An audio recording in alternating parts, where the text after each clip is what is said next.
Ladies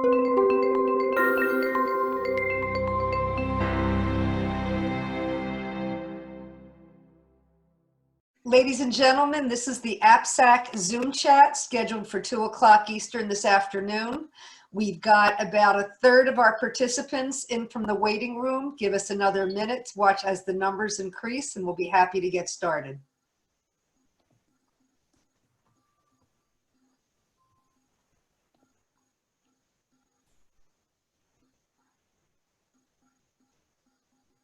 One thing that everybody could do as you come in is make sure you're on mute unless you want to speak, because it'll get chaotic without people on mute.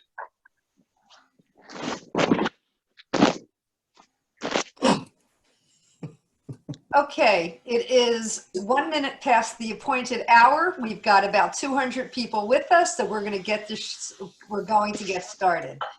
Welcome everybody, and thank you for spending some time with us this afternoon. I'm Dr. Janet Rosenzweig, and I've got the privilege of serving as the Executive Director of APSAC, the American Professional Society on the Abuse of Children. I'm going to start with a little bit of technology. First, we'd like to tell you we have muted everybody as they're coming in. We are very much going to encourage speaking and dialogue during this time together, but if you'd like the floor, we ask you to please raise your hand by going to the bottom of the screen, clicking the participant list, and when the list comes up on the right side of your screen, you'll see a box that says raise hand in the bottom of the participant screen. So please feel free to raise your hand when you're ready to be recognized, and we'll be delighted to bring you into the conversation. We also recommend that you set your optics on speaker view in the upper right-hand corner of your screen. Speaker view will mean that the person who has the floor has the largest part of your screen, and that all of the other participants you see in tiles. So we think that'll enhance your experience by having your Zoom set to speaker view today.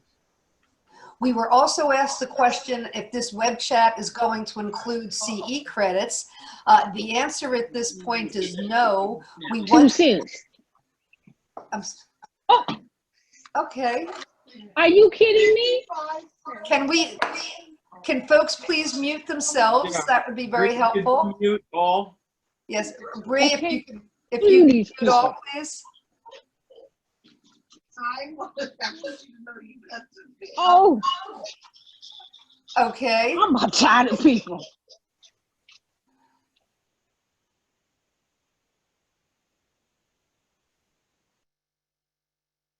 Janet, all speakers will need to unmute themselves. Sorry, when we mute all, it mutes everybody. Okay, so back to our introduction and instructions for this event today. The question was asked if we were doing continuing ed credits for today. The answer is no, because we wanted to keep this informal and didn't want to be kind of confined to objectives and peer-reviewed resources. So there are not going to be continuing ed credits today. But I will point you to our next Zoom chat will be on June 25th. It'll be on sexual abuse prevention, and we'll be offering both psychology and social work continuing ed credits. And keep your eye on the chat box. We will put that link out for you sometime during this presentation. I also want to say in the technology side of the introduction that we are recording this presentation. We're recording it for several reasons. First of all, we are very much wanting to make sure that any suggestions or ideas or resources that you share with us today are memorialized and we can access them. So we will be keeping a record. We've also had requests from people who were not able to make this time period that they wanted to hear what the voices in the field have to say. So please know that this is being recorded, and when you choose to participate and make a comment, consider the fact that we're being recorded when you make your decision to participate, and we hope you do. Let me spend just a moment talking about APSAC. We are the American Professional Society on the Abuse of Children. Our mission is to improve society's response to the abuse and neglect of all of our children. We are a membership society of about 1,500 members from all of the disciplines involved with prevention, treatment, and intervention in all aspects of child maltreatment. We know from our history that probably about half of the folks on this call today have not yet joined APSAC. We really hope you do. And should you choose to join, please use the discount code ZoomChat10 for 10% off your annual APSAC membership. So we very, very much encourage you to join us and take advantage of our other educational opportunities, including our recently launched online course featuring more than 25 national experts on 8 different modules on different topics of child maltreatment. And as a member of APSAC, you'll have access to that course for a very, very low price. So please consider joining us at apsac.org. We very much need your support and want to be able to stay here to keep supporting the profession. It's now my pleasure. Well, and before we start, we have a couple of APSAC board members with us today. I believe we've got Dr. Mel Schneiderman, our board vice president. I see Dr. Randall Alexander, a member of our board, and I believe Stacy LeBlanc, our board president, are with us today. And if they raise their hands, we'd love to give them the camera sometime during the presentation. I'm now going to turn this over and introduce the speakers, what we all really came to hear today. Today we'll be hearing from Dr. David Corwin, our immediate past president, Dr. Jamor Maddox, the APSAC treasurer and a member of our executive committee. And our first speaker will be Dr. Viola Von Eden. Dr. Von Eden is taking 30 minutes away from a full day event she's involved with today. So I want to be clear that when she leaves us in 30 minutes, it's not for lack of interest, rather because we planned this very, very quickly. So thank you all for fitting us in your schedule. And thank you, Dr. Eden, who's a president emeritus of APSAC. And Dr. Eden, please take it away. You need to unmute yourself. Thank you so much. This is an unprecedented time, as we all know, and throughout this challenge, we've been called upon to recommit ourselves to our service, to all of you really as professionals. The goal, as you know, of APSAC is to support professionals in their work with child maltreatment. As a clinical social worker, I'm often faced with direct contact, as well as a professor supervising social work students. My role today is very limited. In part, I'm just going to speak briefly about the historical aspects. I'm going to ask that Bree go ahead and share my PowerPoint. But I just wanted to speak briefly about some of the historical commitment that APSAC has made. There is no one answer to this problem. We have dealt with systemic racism from the beginning of our country. And ironically, I actually live about 1.5 miles down the road from Jamestown in Virginia. I'm currently living in Williamsburg, Virginia, and have for 20 some years, born and raised in Virginia. And from a historical area, we're rich with what this means to all of us, as well as the fact that I teach at a historically Black college. But I say this to you in part because it's about lived experiences. And I think that's what the challenge for us and all of you is, a way in which we can have a dialogue around some very difficult conversations. Many of the times we're having the dialogue around our personal experiences or personal experiences that our friends and colleagues have had. So in part today, it's about when we're in service to others, what is the best way we can be of service? And I think in part that is giving them the voice of what their experiences have been. So Bree, I am not able to see the PowerPoint. It says you've shared your screen, but it's not coming up. So if you're not able to bring it up, I can also bring it up if you give me the ability to pull up my screen. But as that gets started, the other thing I think from a historical standpoint with APSAC's commitment is recognizing that when we're in service, A lot of times our clients don't always look like us, but we still need to provide the best possible service that we can to them. And I just give you, as I'm waiting for my PowerPoint, give you a quick example. One of the things that I found very early on is that I was working in residential treatment centers with kids who had experienced abuse and neglect, but the majority of the clinicians were white, and the majority of the children were African American. So those are kind of some of the early challenges, and I don't want to say simple challenges, but some of the kind of blatant, straightforward challenges that we are faced with right now from a systemic standpoint. Another thing that often when I talk with my students about this is how do we address the environment that we're in beyond just the clinicians and the children or the social workers, CPS workers, law enforcement, beyond personnel differences. How do we address the environment in which our children come in to meet with us? For example, many of us have worked or continue to work in child advocacy centers. And I remember vividly, because I've been doing this work now for over 30 years, when we first started our child advocacy center, we were talking about how do we make it child friendly. But I really remember distinctly the day that it was, you know, we have all of these dolls, but many of these dolls don't look like the children that we serve. So those are some of the just very basic, but if we can't talk about those basic things in our work environment, if we can't have those basic conversations with our colleagues, it definitely makes for the difficult conversations later on, and certainly some of the rage that we see that people are experiencing now.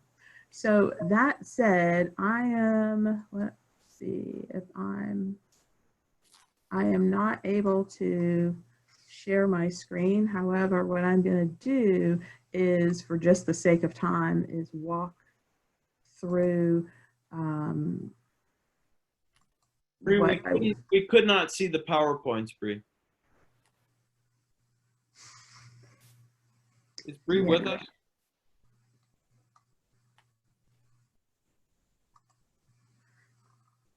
So Bree, if you can just give me the ability to share my screen, then I can do that. I'm not sure she's here. That may be a frozen image. She may not be. Actually, yes, that could very well be. So ladies and gentlemen, what I'm going to do is I'm actually going to talk from my PowerPoint that you won't be able to see just yet until Bree is able to reconnect with us. And I do apologize about that. And Dave, if she comes back, just let me know, because I'm going to be looking at my PowerPoint from my screen. So some of the things that APSAC is part of its commitment from a historical standpoint, and I want to be clear that not one single item of this means that is all of what APSAC has done. But from a starting point, at a time when these conversations weren't happening, Joyce Thomas, who was APSAC's third president, founded what was called the People of Color Leadership Institute.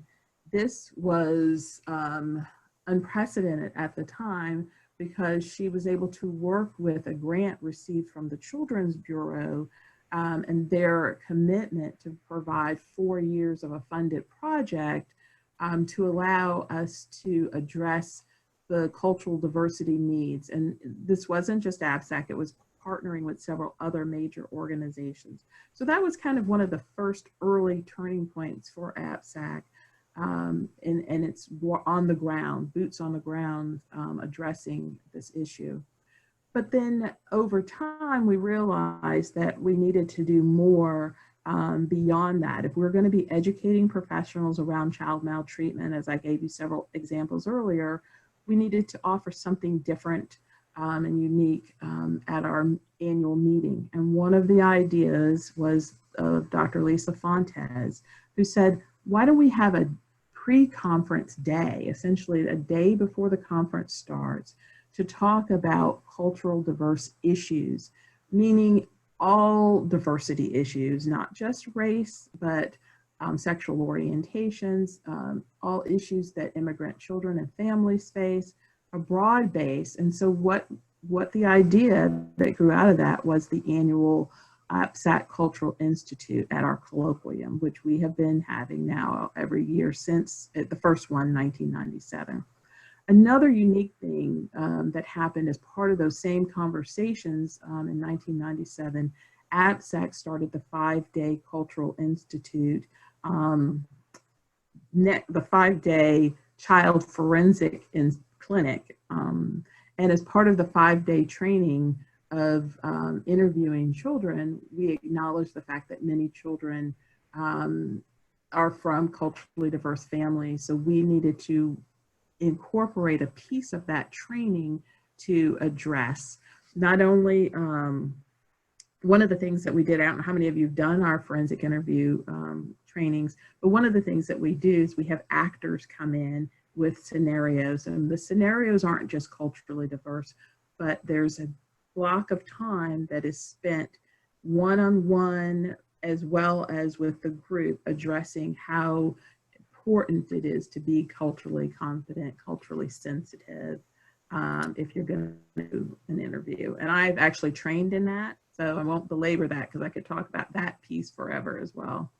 Another thing that came up was recognizing people that do the work, because oftentimes they are, like many of you, the unsung heroes in their offices. Many times if you say you want to work in child maltreatment, it's kind of viewed as the low on the totem pole, but we thought that it was important to recognize not just individuals, but organizations. So we started the Outstanding Service in the Advancement of Cultural Competency Award in 2001, and that award is given almost every year since that time. Another piece to this, and working with the Department of Justice in 2012, we held a 4-day Russian-American Child Welfare Forum.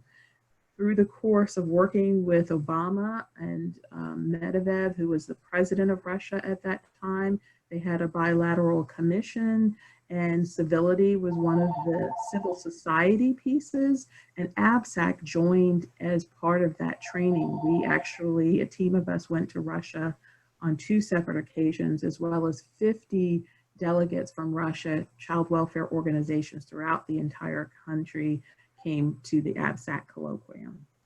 Another piece that I want to mention is the fact that Ron Hughes, also a former president, had started the Center for Child Policy. The Center for Child Policy also, again, is open to writing policy papers, and Ron has made it clear that he is open to all of you who want to contribute as well. So those are just a few areas in which, from a historical standpoint, APSAC has been attempting to tackle this issue. I had a list of all of the various people that have received. I think, thank you, Bree. You can go to the next slide. And the next slide has the list of just some of the different groups who have been recipients of the awards.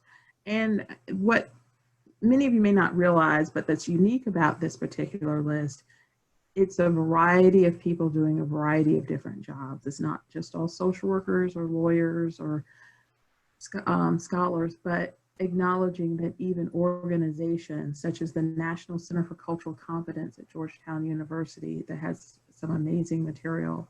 It's also Reverend Darrell Armstrong as a faith-based leader at Shiloh Baptist Church in Trenton, New Jersey, who stepped forward and said, I'm going to make my church community a no-hit zone.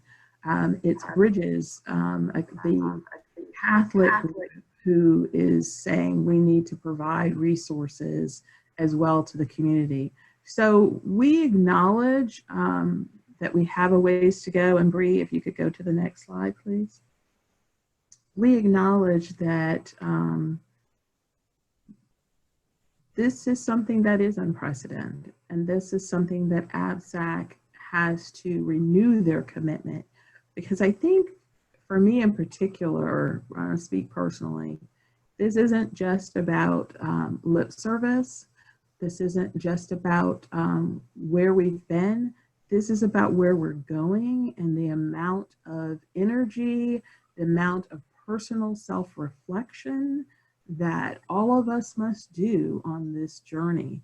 A lot of people have compared this to so many things, but I'm not going to tell my age, but I'm going to say to you that if you thought 9/11 changed the world, clearly what is happening now, because I actually was a little girl during the riots and protest of the late 60s, and I remember vividly the day that Martin Luther King died, and asking my mother why everyone was so crying and so upset. But we're on that precipice that if we're going to do this work, which is already hard enough, that we have to stand up, renew our commitment, and we're saying to you at this moment, to the best of our ability, APSAC is standing with you on this journey. So I'm going to now turn this over to, I believe, Jamor, and I think one of the things that we were hoping to do is actually show you all the statement, or at least the web page where the statement is, but that is the link. And I'm going to relinquish this back. And as Janet said, unfortunately, or fortunately, however you look at it, I have another simultaneous, I'm presenting to another group, and so I won't be able to stay with you the entire time. But all of you should know how to reach me or reach any of the board members throughout this. And we hope that some of you will step up to say that you want to be a part of the solutions as we go forward. So Dave, do you want, or Jamor, would you like to speak now? I'll say a few words next, if that's okay, and then pass it to Dave. Dave, is that all right? Yes, I was muted, but please, Jamor, go ahead. And then maybe we could just let the speaker be the main part of the screen again, Bree, while Jamor is speaking. And then we can go back to this statement when I make a few comments. Well, Can you see, is the screen gone? It was a little slow on my end for a moment, so my apologies. No, the screen sharing is still on, so we're still looking at the APSAC website. Okay, it's showing as off on my end, so maybe if I start speaking, it'll, yeah, I don't know. No, it hasn't taken over. Maybe it's Hasn't just taken a over delay. yet.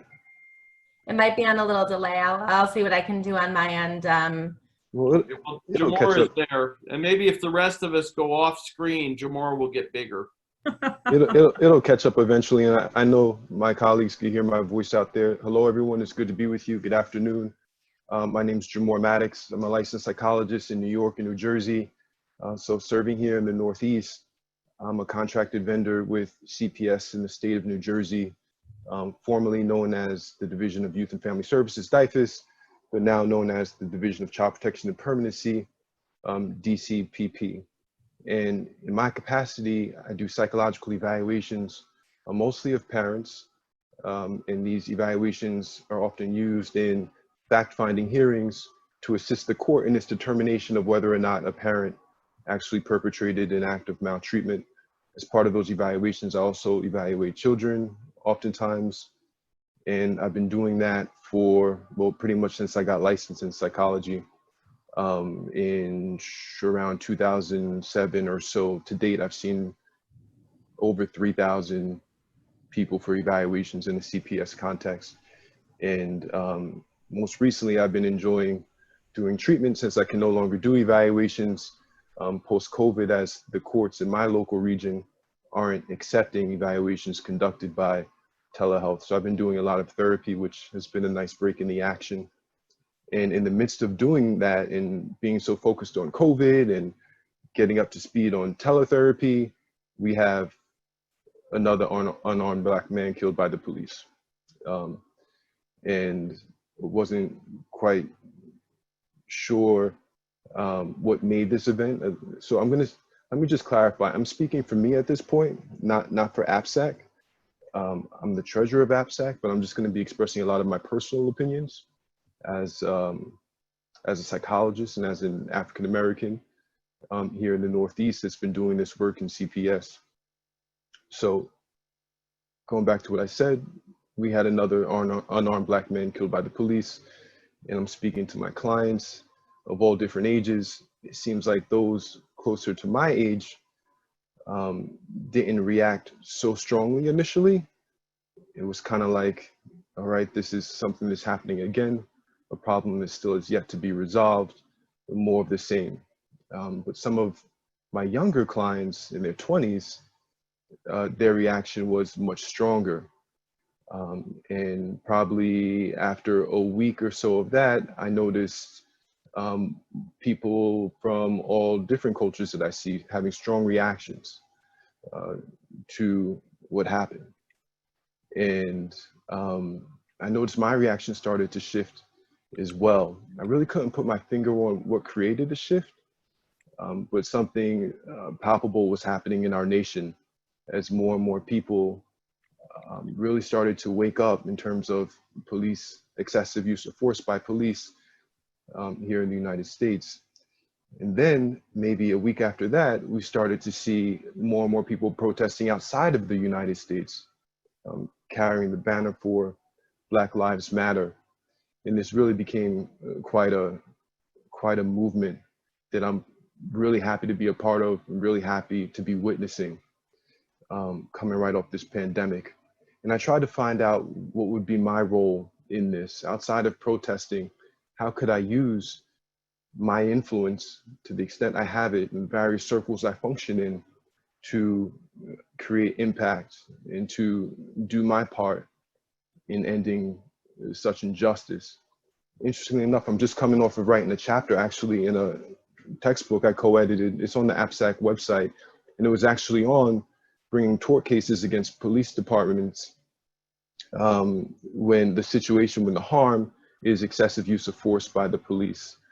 So this is something that has been on my mind, but I found myself living it in real life on the protest side of it for the first time since Sean Bell.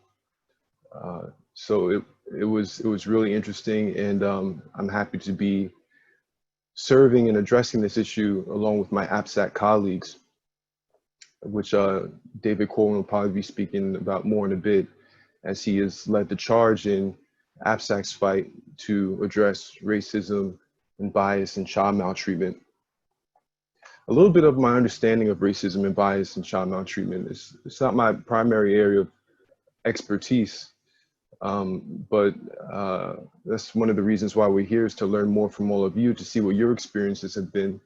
But I'll share with you what I understand to be the issue. I mean, the issue of disproportionality in child maltreatment has been debated back and forth about the reasons for it, whether or not it's implicit racism or bias that lives in CPS, or whether or not more African-American children are just victims of child maltreatment as a result of greater risk factors being present in the Black community.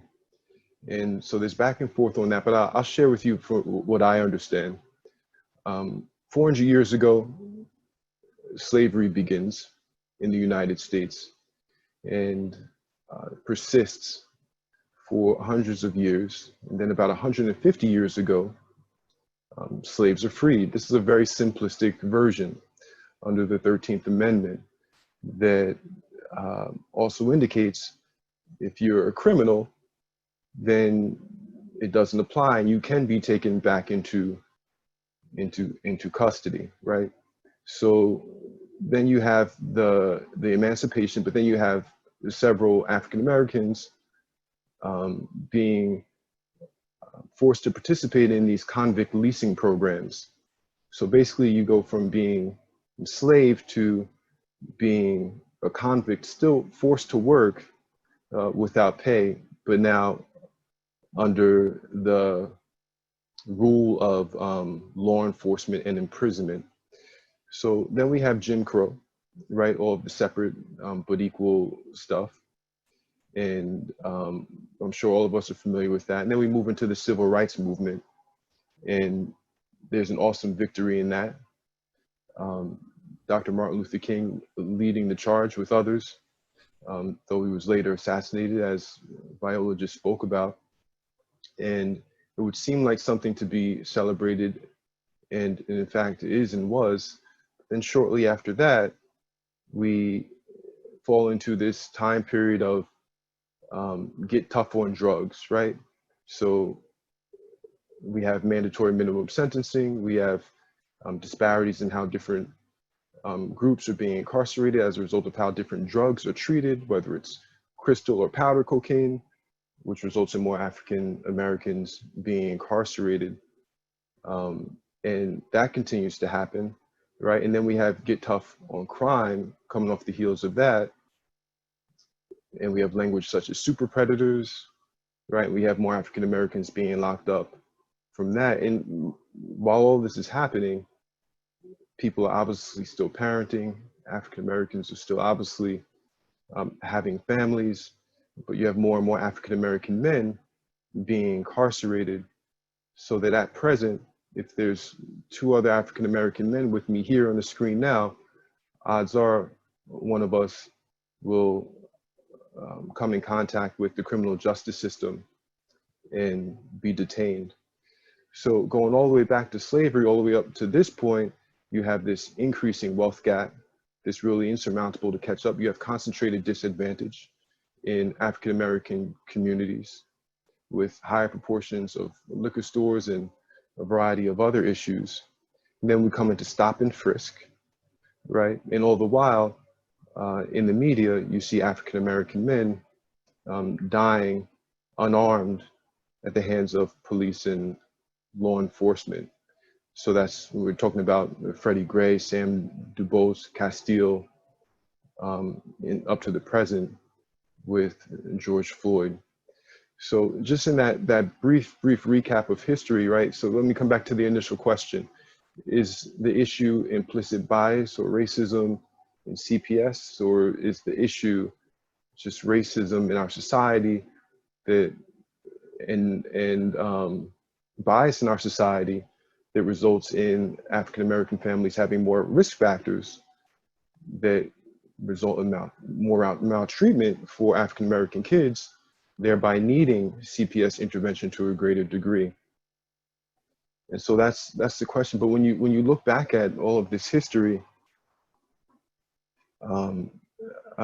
I think what I see, at least again speaking for myself, is that for a long time African Americans have been treated unfairly, and that in a variety of institutions, such as police departments, bias and unfairness appears to exist.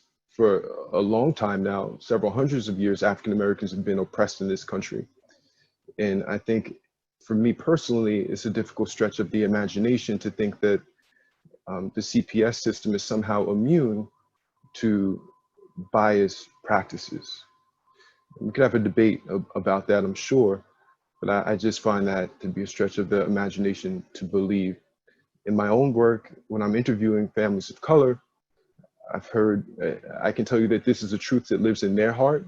It's their perception often that they are being targeted as a result of their race, and they're being treated differently by CPS as a result of their race. I've seen communication breakdowns as a result of culture between CPS workers who just find it to be a struggle to communicate with African American parents, and African American parents having such distrust of systems such as CPS that the ability to cooperate and move forward and case plan and eventually move out of the system really gets undermined. Again, tied into centuries of oppression and unfair treatment. So it's no wonder why some of these families, some of these CPS workers may have communication difficulties. And in my opinion, it seems like that could certainly affect how long African American children stay in the system and how well they fare in terms of their outcomes. So that's just a little bit of where I'm coming from, some of my thoughts. We're going to turn over to you guys in a bit and hear your thoughts. This is a time for us to come together as a profession in light of recent events and to hear how you perceive them and to hear how it affects your work and what you're doing to try to address these inequalities you may come across. And perhaps it's your contention that there are no such inequalities. We love to hear that too. So it's good to be with you here today. I look forward to your input in this important conversation, and I'll pass it over to Dave. All right, thank you very much, Jamor. That both you and Viola did a great background on both APSAC's history of addressing this, but also of the general problem. But I am not an authority like Jay. And am I coming through okay? I'm watching Jay on my screen. Is it maybe it's just I haven't gone You're good, Dave. particular speaker view. Yeah, Okay. we can hear you okay. I think Zoom is just a little slow today on identifying new things. Okay, all right. At any rate, While we have a small break, would you remind folks who joined us late that we're being recorded? Many folks joined us after the announcement. Just want to make sure everyone knows that. Thank you. okay. And I'm trying to see, am I coming up full screen on your end? Because I'm not on my end. Yes. Okay, all right, thank you. As I was saying, like Jay, this is not my area of expertise. My focus has been on child sexual abuse and childhood trauma, on the medical, administrative issues, guidelines, things like that. But, and as you can tell by looking at me, I am the epitome of white male privilege. I have all of the benefits. I was raised in a family where I was treated with respect and love. We had enough of what we needed materially. I was able to be educated at the University of Michigan, Michigan State College of Because Human they're Medicine. unique and they do serve a very helpful function in helping us screen cases. We are not a direct file jurisdiction for law enforcement. I'm sorry, We could have an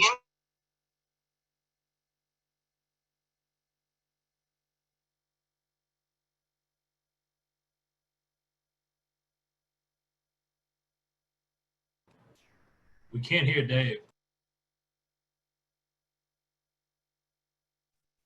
all right, I've just unmuted. Thank you very much for telling me that. Where did you last hear me? Did you say that I'm the epitome of white male privilege? Did you hear that? Is that clear? Just Yes, looking at me, Dave, you we can heard tell that. Can't you? We heard All right, that. thank you. All right.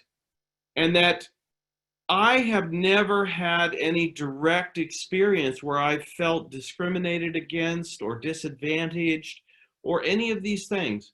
But as I watched the events of the last couple of weeks, it became so clear to me that this is a lethal, serious problem. And I've heard about it all my life. I attended a high school where there was a race riot in 1968. I saw it. I didn't understand it at the time, and I probably didn't begin to understand until just recently.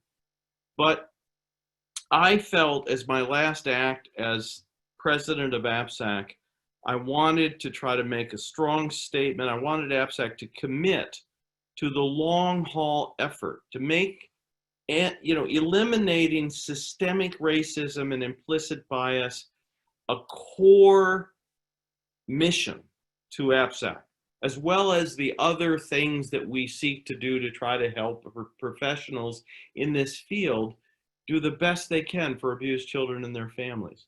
So that's where I'm coming from.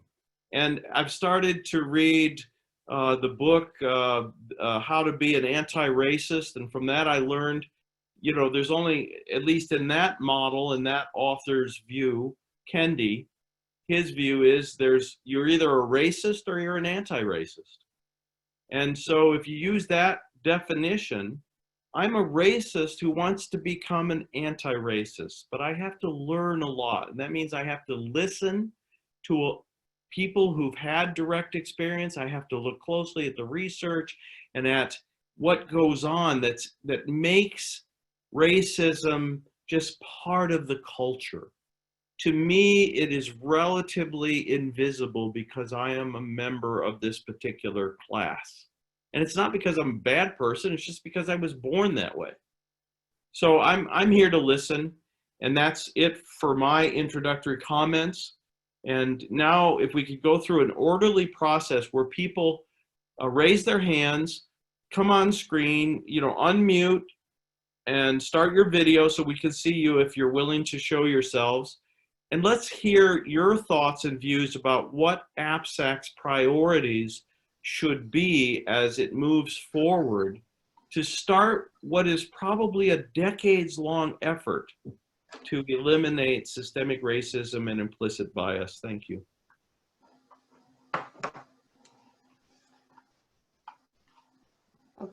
Okay, right now we don't have any hands raised in the participant box.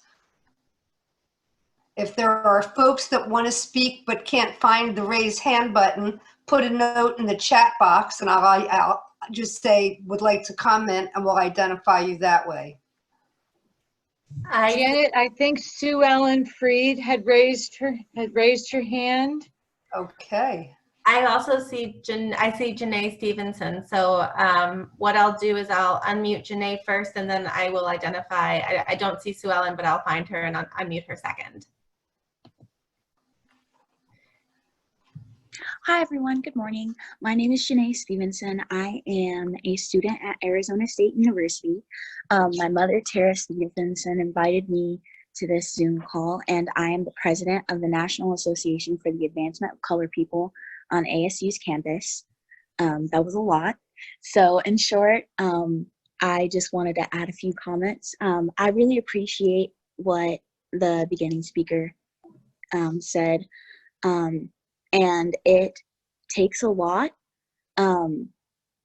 It takes a lot to not only listen and to learn, because I myself, though I am an expert in my own experience, I'm not an expert on race or an expert on ethnicity. I'm still learning. So I think the best way to go about this, as you're learning, as you're researching, as you're discovering, and as you're asking questions, it's really important to be considerate of the people and the time that you're learning from and taking up, because it is strenuous on a lot of Black, Indigenous, and other people of color to have to explain their experiences, and it can be very draining for everyone. So to consider people as people rather than just subjects, that's really the first step and what it takes. I'm glad to be here, and I'm glad to listen in. Thank you. Thank you. You hear me? Yes, we can. Yes, please, go ahead. Okay. I believe that one thing that could be done, if you could help people organize into mixed groups and everybody watch 13th. It's a Netflix documentary about the 13th Amendment. And it is so powerful and heartbreaking, but it could be followed up with one of these courageous conversations. And I think if some people would watch it and help us come up with a series of questions that could be part of courageous conversations. I think people want to listen. I think getting it started and taking it to a vertical instead of staying on a horizontal level would be very important.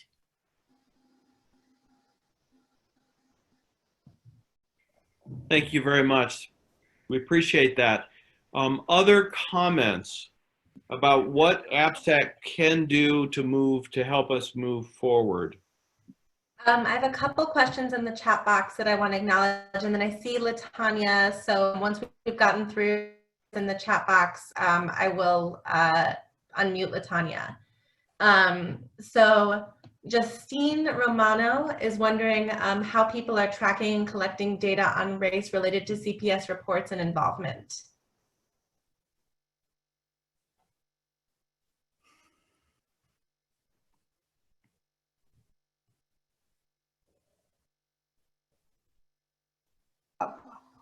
I can try and answer from 50,000 feet, just in terms of statistics, the National Child Abuse Data Collection System does include a race identifier and all of their case information, which is how we know, that's one way we know that minority families are way disproportionately represented in the official Child Protective Services system.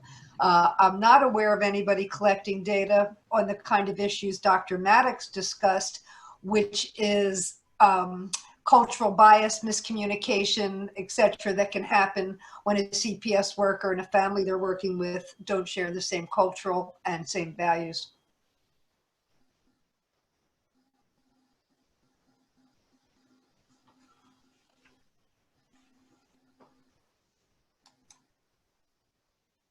Other comments? Other thoughts about what APSAC could do that would help? We have another question from Vincent Pelusi. The literature talks about implicit bias in medicine contributing to the disproportionate numbers in the child welfare system. Any thoughts on APSAC specifically addressing this? Vince, what are your thoughts? What can we do to address that?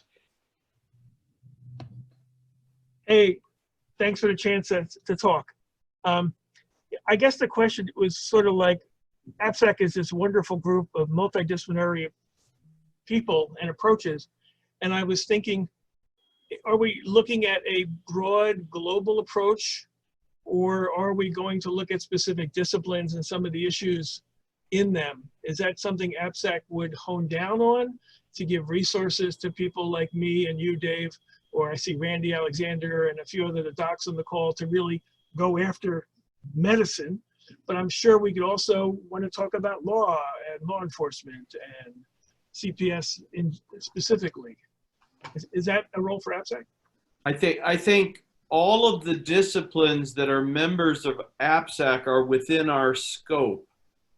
However, there are other organizations like the Helfer Society should probably really try to come to grips with the differential diagnosis and how implicit bias enters that. Now, from my membership in the Helfer Society, I think most Helfer members are very attempt to be fair and even-handed, yet the research that we do suggests that this invisible implicit bias still enters into decision-making. Thoughts on that? Thoughts from other sectors who are represented on this call? Hi, Dave, it's Mary Polito. I'm piggybacking on what Vince was saying.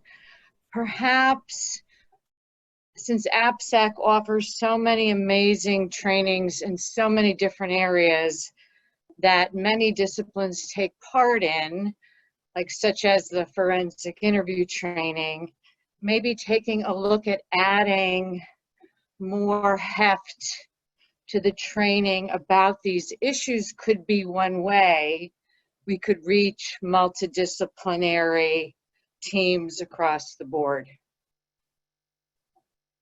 My thoughts. Thank you very much. Others? I want to take a second to let LaTanya speak. She's had her hand raised for a moment, so I've unmuted LaTanya.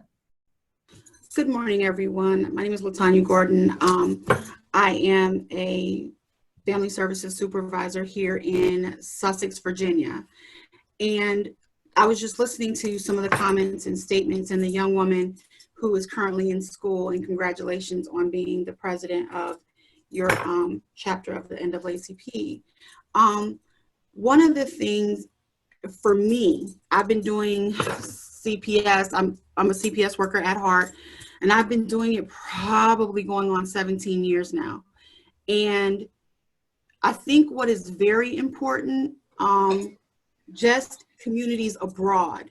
You know, we all go in, like you all said, with our own personal biases. And as an African-American female, when I talk to families of color, of course, yes, they relate better to me. They accept me just a little bit better because they don't see me as much of a threat. Because, of course, I am African American, but to my Caucasian colleagues and to my teammates that I work with, I always tell them, when you come encounter with a family that you would deem hostile, be very careful when you use that particular term, because some people are not hostile, they are passionate in their delivery.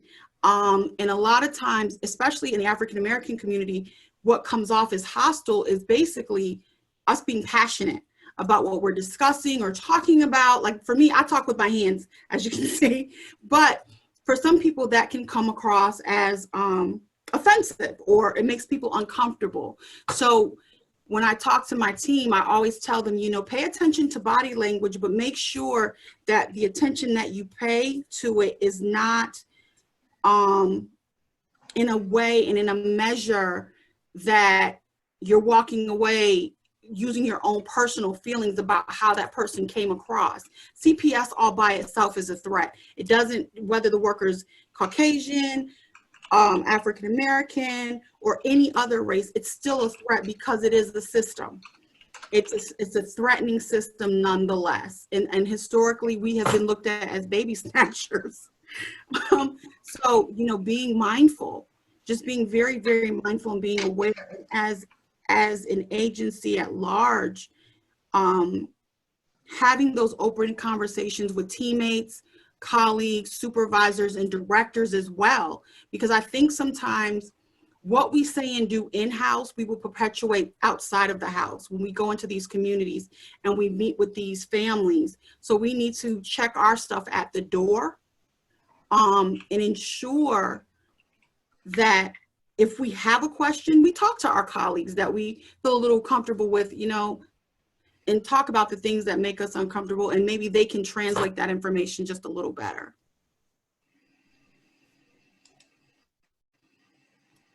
Thank you.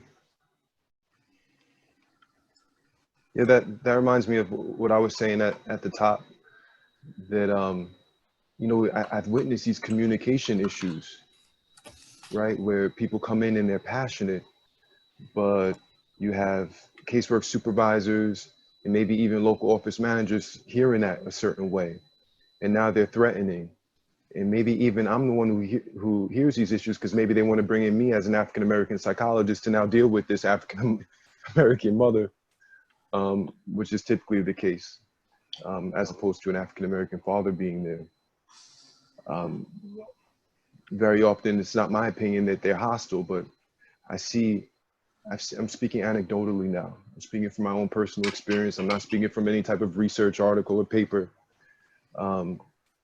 I've seen these women being viewed through a negative lens because of their passion. And in my personal view, I think that's unfair, and maybe an area in which APSAC could do something beneficial and positive. We don't have this all figured out as your professional organization. APSAC has been my homeroom for a long time, and it's good to have you guys here as my colleagues to have this discussion. But we're really looking at y'all to maybe share some of your thoughts and opinions about what we should be doing. I'm Jim Jolly from Florida, network of children's advocacy centers, and it kind of brings to mind an experience I had a few years back when I was a Part H coordinator. It was for the Birth to 3 program for babies with disabilities and genetic disorders. And of course, that's a shift in perspective. And one of the things that really worked well was to hire what we ended up calling parent consultants to come in and assess, for instance, the child friendliness, the family friendliness of the doctor's office, the speech therapist, the psychologist, the nursing station, the environment in which the work was being done. And I think we could establish in APSAC some guidelines for really parent cultural competence consultants. Bring people of color and differences, be they disabilities or something else, you know, gender spectrum perspectives, into the environments in which we work, to provide direct feedback about, in this environment, this makes me feel. To better listen to our customers' families in a way that they feel they're able to be heard. And I think it's a very powerful message as well for the new families who are perhaps for the first time being engaged in our systems. My name is Peg Cathcart, and I'm the chair of the Disproportionality Committee of the Child Abuse Prevention Council in Santa Clara County in California. And I have observed over the 30 years that I've worked in the county that implicit racism is so ingrained institutionally, and it drives the system that even when you bring in programs in service, education, cultural brokers, you know, to assist the Department of Social Services, as an example, specifically DFCS, Department of Family and Children Services. After a while, there's just fatigue because the systemic change is not deep enough and it doesn't come with consequences. There's no policing. There's no overarching change, basically, in this very notion of implicit racism, which is a part of white privilege. So what we're seeing with the police department now, with you know, law enforcement all over this country, is that consequences tend to bring about change. How you craft that, I don't know, and how you support that as an organization, you know, still up for debate. But certainly when you understand that if you shoot someone in the back when they're running away, when you put your knee on them for over 8 minutes, you know, when the number of murders now that are occurring are now being exposed because everybody has a cell phone, but more importantly, not just the discussion and the tragedy and, you know, the remorse that we feel, but when action is taken and a person knows they're going to lose their job, or they're going to be, there will be consequences, and sometimes the evaluation of that is taken away from your supervisor, those people who may have been protecting that behavior, because it's just exhausting to deal with it, with the caseload and the other things that are happening. Change can occur, and so I just don't feel hopeful if there's no way to change a system by, you know, because no one is going to relinquish power voluntarily. So it absolutely is going to take something at the next level. I'm not sure what that's about, but I feel more hopeful that if there's better, I shouldn't use the term policing perhaps, but if there's more accountability systemically in combination with unions and holding supervisors accountable, and, you know, not just having cultural brokers that give information and walk away from the system, but that is unchanged, but stakeholders who really see that there is a shift, there's a change based on this feedback. I believe that that would be helpful, and I think that's something that APSAC, I believe, should become a part of. Peggy, thank you. Thank you very, very much. We're approaching the top of the hour. There's 3 people with hand raised. We see a Janae, an Andrew, and a Lisa. We're going to invite those 3 people to speak in that order, because their hands have been up for a while. Our speakers, our facilitators are not logging off at the top of the hour, but we know that many of you may have to go on to other appointments, other obligations. So please, Janae, if you could unmute yourself and take the floor. And thank you again, Peggy. Yes, thank you. I would just like to add on to Miss Peggy. I really appreciate what you said about accountability.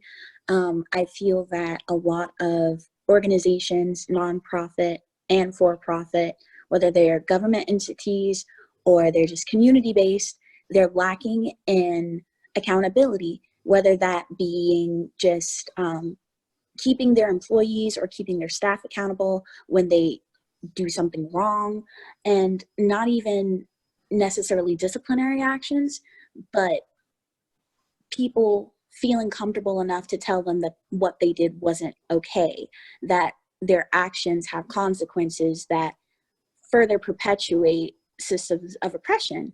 And I feel that, going back to what a couple of other people said earlier, it can be, keeping people accountable exists in multiple ways and in multiple facets. It starts at the interpersonal level when you're talking to people. It goes further when you're talking to your supervisors and you're looking at policy. Everything is interconnected. And when you look at systems, and when you look at the language that people use and the implications of that language, it's very important to not only speak out, but to keep yourself and to keep other people accountable when you can. Thank you. Thank you, Janae. Andrew. Thank you. My camera's not working. I apologize, but just to let you know, I am a white police officer. I'm currently wearing my uniform. But I wanted to comment because I've been in law enforcement about 30 years, and I'm from a law enforcement family. And in about 2003, I went through child interview school training through Harborview in Seattle. And then I later went on to help with the APSAC child forensic training as well for a few years. And it was life-changing for me because it taught me how to interact with other human beings in a way that I was able to focus better on them. And I think the question was, what can APSAC do? And I think that specifically that child forensic interview training that APSAC does, I haven't participated in a few years, but I've actually gone on and built a lot of trainings for police officers in areas of procedural justice and bias, and a lot of it is based on the fundamentals I learned in that training. So I just wanted to mention that I know that's one program APSAC does an exceptional job with, and I would love to see how that type of training and that information can get out more to law enforcement, not just ones who specialize in child maltreatment investigations, but all officers, because again, I think it can change for the better how we interact with other people. So that's what I'd love to see. Andrew, would you be willing to share your location? Maybe you could send me an email, because you know, law enforcement is an integral part of APSAC, and we really need to encourage and cultivate those discussions. We absolutely need sensitive, informed law enforcement that respects all people's rights and knows about these things. Thank you. Also, I'll put it in the. Thanks, Andrew. Peggy and Janae, if you guys could send me an email, that would be awesome. I think you offer some really valuable perspectives. Peggy, your work seems right on. And I don't know if you could probably just Google my name or go to APSAC's webpage and find the contact info. But it'd be great to keep in contact. I was going to ask for the email address, so it's on your website. Yeah, if you just Google Jemour, Jemour, you'll find my info. Okay. And if anyone, generally you can reach us at info@apsac.org. Tell us who you're trying to reach, and we'll make sure that it gets directly to the person. So info@apsac.org. We'll forward it to the person you're trying to reach. There was also someone named Lisa whose hand has been up for quite a while. If you could please unmute yourself, we'd like to give you the floor. Yes, hi, my name is Lisa. I'm from New York, and I've been a member of APSAC for a long time. I hope you can hear me okay. You're a little low on the volume. If you could get closer to your mic. Yeah. I wanted to say that as a white person kind of doing the work of trying to systemically dismantle racism, being anti-racist, I think White Fragility is a book that everyone should read, and probably especially people in the so-called helping professions. I think there's a lot we have to learn constantly about our approaches, our biases, our motivations, and I think White Fragility, you know, can be very helpful with that. And there's a ton of other resources out there where we can learn, and we can learn from many Black and people of color scholars by reading, by listening to podcasts, by things that don't take the energy directly from people, you know, having to show up and be there, as the young woman said, but where we can learn among ourselves. I think that when we talk about trauma and all the trauma work we do, and I've been in this field for, I don't know, 25, 30 years, in various parts, often in the sexual abuse world. I think we need to start with historical trauma. We need to talk about slavery. We need to talk about enslavement, rape, racism, Right. genetic memory of trauma, and the historical origins of sexual abuse of both African American men and women and indigenous people in the beginning of this country. And I don't think any of our discussions of ACEs or other forms of trauma should leave out the historical and ongoing trauma of racism. And, you know, I don't think we often see that in our statements, APSAC statements and such. I also think when we talk about policing and our relationship to police, we need to begin to re-envision things and think about some of the work we can do without law enforcement, work we can do on our own as licensed social workers, experienced psychologists, and people who can work with families without bringing in criminalization and law enforcement. We need to rethink that and support the defunding and the reallocation of monies that go to law enforcement. So those are just some thoughts, and I hope to continue the discussion in some way. Thank you. Thanks, Lisa. So, Jenny Park? Yeah. Hi, so I am a recent graduate and I'm currently based in Alabama. And this discussion reminded me of an article that I read. It was done in like medical research, and they figured like that there's a lot of health disparities, obviously, as we'd have known, among Black and white communities, and the amount of prescriptions that African Americans received were far less, like painkillers, for example, and that was a huge problem. And what one hospital figured to do is they decided to put up a reminder of the statistics of how painkillers are less likely to be prescribed to Black communities, and how that has perpetuated this racial bias within the system. And I think it's a very good incorporation that you can make in, when you're filling out paperwork or when you deal with people, because it's like a lot of our actions are led by unconsciousness, and we don't know that we are being led by implicit bias. So if there's a way for people to stop and think about what they're doing and kind of revise and recognize, oh, I'm being unconsciously led, so I need to really think about what I'm doing and my actions and how it can influence the families and the communities that are around. So I just wanted to mention that. Thanks, Jenny. Thank you. Yes. Go ahead, Jay. No, I was just thanking Jenny for her comment. I'm aware that it's now 8 minutes after the hour, but we still have over 200 people who have stayed on this call, which I think is a testament to how important people feel this issue is.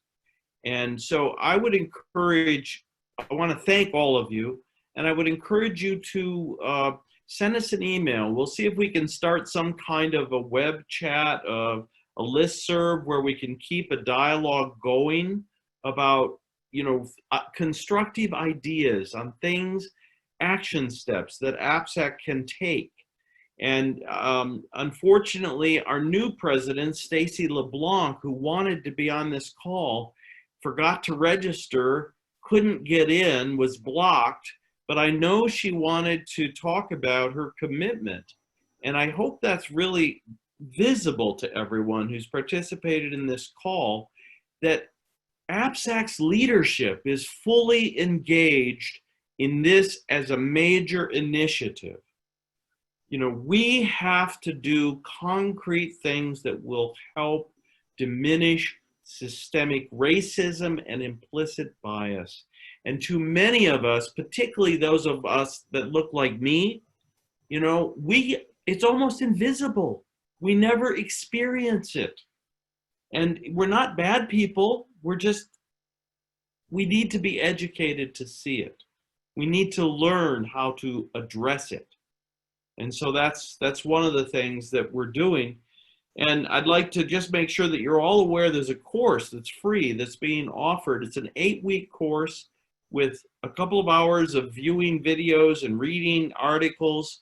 And it'll be posted on the APSAC website, but it's being offered by Phoenix Rising.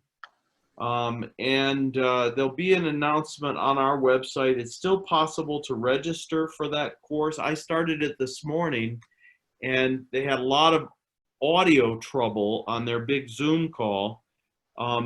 I think this call went better than I could have hoped for in terms of the technical aspects of how do you have 200-300 people on a Zoom call and enable people to speak and to share their visual images as well as their voice. So thank you all. Please send us any thoughts, and we'll try to start maybe an online listserv type discussion, and we'll be talking about how to do that.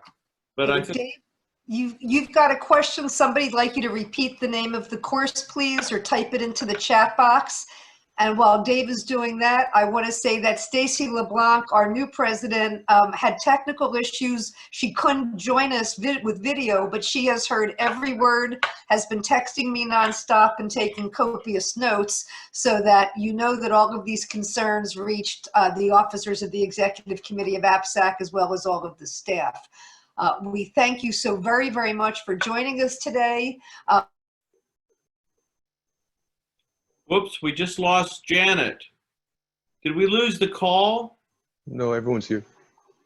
Okay, I don't know. Well, once again, it's Dismantling White Privilege is the name of the course, and it is by Phoenix Rising in Kentucky is the location of it. And you can, the email address I have here is info@phoenixrisingky.org. Okay, phoenixrisingky.org. And we'll put that on the resource page that we're developing on this topic as part of this overall effort. So thank you everyone who participated, all the people who were brave enough to speak and to show yourselves to us. We are a very diverse group.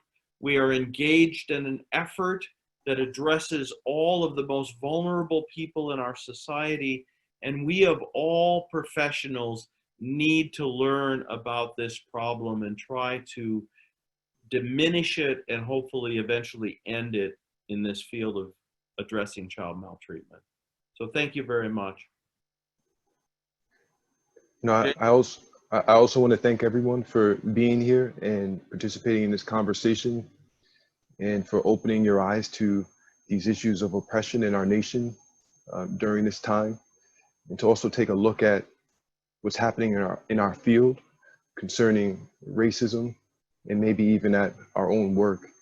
I would encourage everyone, no matter what you're doing as a child maltreatment professional, psychologist, MD, judge, that you just review what are you doing personally to make sure that you're not practicing in a way that could be harmful to others as a result of any type of bias you may have along racial lines. What are you doing personally to hold yourself accountable?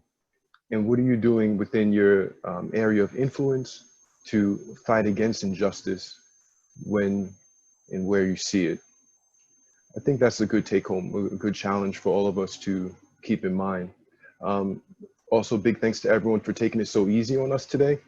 I feel like there's a much tougher conversation that we need to have concerning racism in our country and racism in this profession. I don't think we really got there today, which probably makes good sense with hundreds of people in this room on this recorded line. But I'm hoping that we can have those conversations in the future. There's much conversation that needs to take place around what's happening in African-American communities, and the things we hear from our African-American clients concerning what's going on in their neighbor's home and how they may be relatively better off and performing relatively better as a parent, and what society as a whole is doing to address what's happening in these communities so unfairly. to address issues of just concentrated disadvantage, to address issues of inequality and poverty and oppression that seems to be far bigger than CPS, but certainly impacts what we do as professionals in contact with CPS. So I know that's a lot there, probably for part 2 during a conversation, maybe with fewer people, but a much tougher conversation to be had. So for those who maybe didn't realize that and thought that this is all there is to addressing oppression and racism and unfair outcomes, no, I think that we have to go and dig a little bit deeper. But today was a great start, and I really value everyone's contribution. Thank you so much. Does anyone else want a last word, a brief last word? I noticed Tasneem Ismalji has been with us. I'm not sure that she's still listening. If you're willing to say hello, Tasneem is one of the founders of the Academy on Violence and Abuse. She is a very brave, smart woman who grew up in Pakistan, and she spent the last 15 years trying to bring to my awareness that I am a member of the prevailing white privileged class. And I'm getting a phone call. I'm going to turn that off. I forgot to silence my phone. So Hello, Dave. I don't know if you can hear me. Can you hear me yes, now? I can. Yes. All right. This name, and I think this is a very important first step. The first thing that each one of us needs to do is to look at ourselves in the mirror. I think a number of speakers touched on that. And look at it and say who we are, where are we coming from, and then broaden our minds and our perspectives. This, to me, after having lived in the United States for almost 50 years, I feel very hopeful now. I feel extremely hopeful that we can finally address all of the topics that we have talked about, the injustice, the cruelty by which one race has been subjected to. And I do feel that everybody needs to speak up now. And so thank you for giving me this opportunity. Well, thank you very much, Tasneem. Anybody else want to make a very brief parting comment? I'd like to make a very quick note, since Janet isn't here, and I know that she would have wanted to promote this. APSAC has a survey right now about how we can meet the needs of professionals in this moment. It relates both to the challenges faced by COVID-19 and the challenges we face in ending systemic bias and racism in child maltreatment.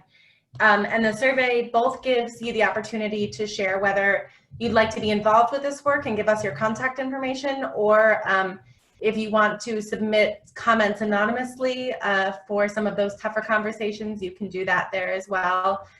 So I'll include that in the email that goes out to participants usually in the day after, but I'm also going to put it in the chat box right now. So while you're thinking about it, if you've got comments about how APSAC could be furthering our work in these important discussions and topics, you can share them there and we'll have them. Thank you very much, Bree, for all your work and trying to keep everything going. It's not as easy as it's supposed to be to do these things, but I think the whole team, from Janet, Bree, Jay, everyone did a great job. Thank you. I found this very useful. Okay, thank you. And that ends our call. We're getting some thank yous on the chat box. Maybe we'll leave it open to get our thanks. Thank you. Thank you for this. Okay, bye-bye.